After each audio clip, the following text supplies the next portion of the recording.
নাহমাদুহু ওয়া নুসাল্লি আলা রাসূলিহিল কারীম আম্মা বা'দ।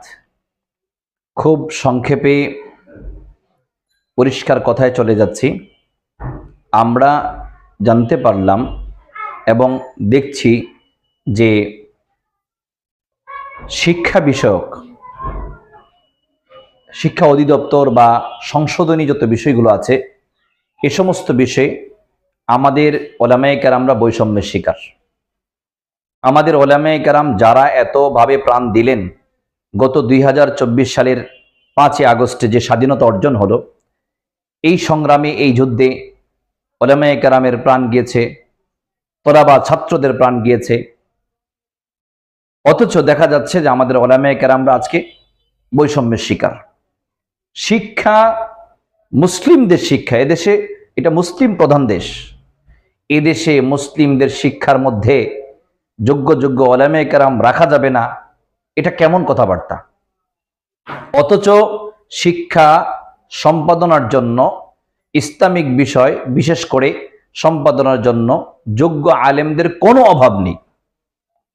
অনেক বড় বড় যোগ্য যোগ্য ওলামায়ে কেরাম আছেন, তাদেরকে বাদ দিয়ে এই যে যারা লালন এর ভক্ত ফরহাদ মাযহার সহকারে যারা এই জাতীয় আছে তাদের কথাকে গ্রহণ করা হচ্ছে। অথচ দেখা যাচ্ছে এই ফরহাদ মাযহার, যিনি হযরত দাউদ আলাইহিস সালাম সম্পর্কে বাজে মন্তব্য করেছে, ইসলামে গান বাজনা জায়েজ আছে বলেছে, আরো উল্টাপাল্টা মন্তব্য করেছে, এক কথাই ইসলামিক বিষয়ে সমাধানের জন্য অবশ্যই বড় আলেম প্লাস জেনারেল শিক্ষিত হওয়ার যদি কোনো প্রয়োজন থেকে থাকে সেটা নিতে পারে।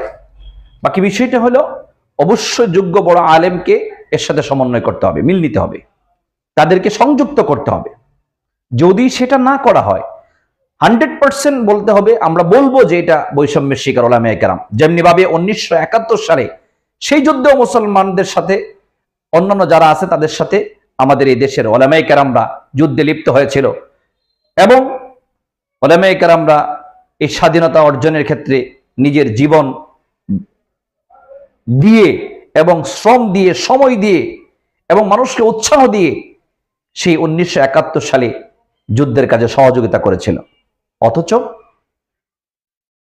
সেই বৈষম্যের শিকার ওলামায়ে কেরাম হয়ে হয়ে এ পর্যন্ত বহু বছর, প্রায় 50 বছরের ঊর্ধ্বের সময় কষ্ট করেছে। এখন সদ্য যে স্বাধীনতা অর্জন হলো, ওলামায়ে কেরাম মিম্বর থেকে কথা বলেছে এবং ছাত্ররা মাঠে কাজ করেছে।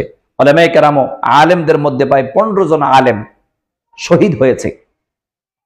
তাহলে এত কিছুর পরে কেন আমাদের আলেমদের সাথে আচরণ করা হবে? কেন আলেমরা শিক্ষা ব্যবস্থাপনায় সুযোগ পাবে না?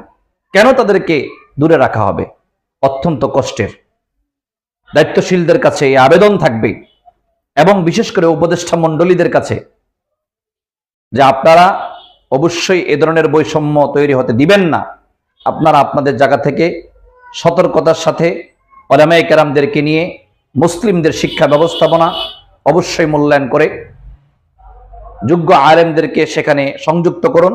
এর মাধ্যমে আপনারা আপনাদের শিক্ষা ব্যবস্থাপনার কাজ আঞ্জাম দেওয়ার চেষ্টা করুন। তাহলে ইনশাআল্লাহ আমাদের এই সমাজ, আমাদের এই জাতি সুশিক্ষা পাবে, অন্যথায় শিক্ষা পাবে, সুশিক্ষা পাবে না। আমাদের মনে রাখতে হবে যে জাতি সুশিক্ষায় শিক্ষিত হবে সে জাতি উন্নত হবে, আর শুধু শিক্ষায় শিক্ষিত হলে কোনো জাতি উন্নত হয় না। আল্লাহ তাআলা আমাদের সকলকে বুঝার তৌফিক দান করুক এবং এই শিক্ষা ব্যবস্থাপনায় অবশ্যই যোগ্য যোগ্য ওলামায়ে কেরামদেরকে যুক্ত করে শিক্ষা ব্যবস্থাপনাকে সংস্কার করার তৌফিক দান করুন। ওয়া আখিরু দাওয়ানা আনিল হামদুলিল্লাহি রাব্বিল আলামিন।